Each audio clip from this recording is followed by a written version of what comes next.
Hello, xin chào các bạn đã quay trở lại với review 5 phút. Trong Đấu La Đại Lục, vào những tập cuối, mặc dù nhà sản xuất đã thay đổi rất nhiều diễn biến khiến cuộc chiến lúc này trở nên khó đoán vô cùng.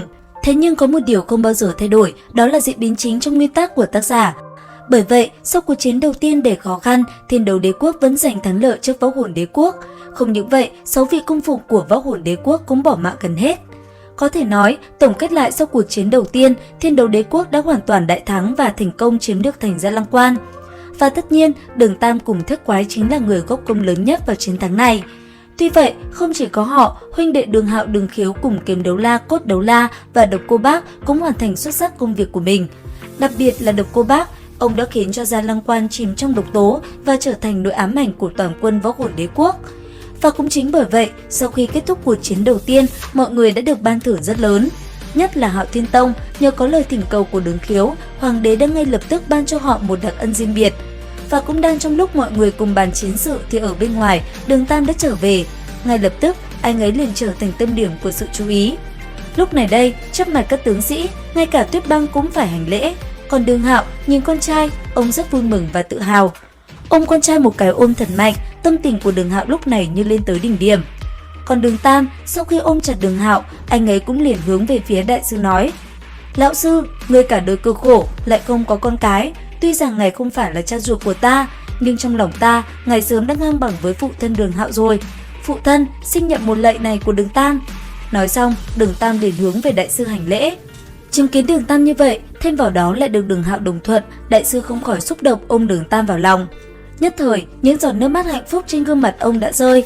Bao nhiêu năm nay, đại sư đã chịu nhiều bất hạnh, chính Đường Tam là người đã đem lại cho ông sự hạnh phúc. Cũng bởi vậy, nhất thời, khi niềm vui vỡ òa, đại sư liền ngã quỵ xuống, dường như ông chỉ còn lại chút hơi thở mong manh mà thôi.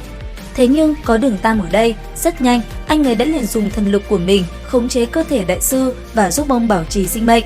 Chưa hết, Đường Tam còn làm một động tác vô cùng kỳ dị, đó là dùng máu của mình cho đại sư sử dụng, giúp ông phục hồi tâm mạch của mình.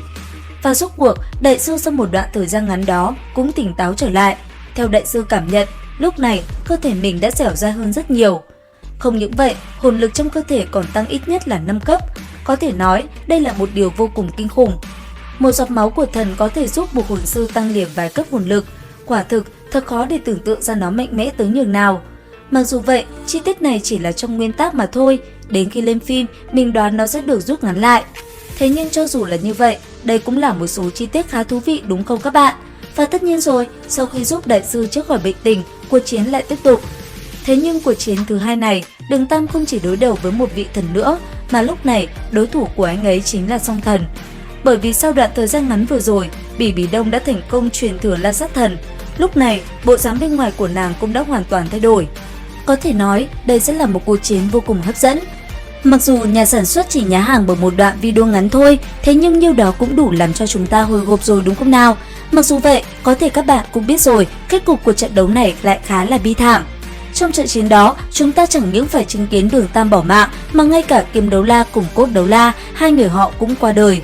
Có thể nói, đây như một cảnh tượng rất buồn.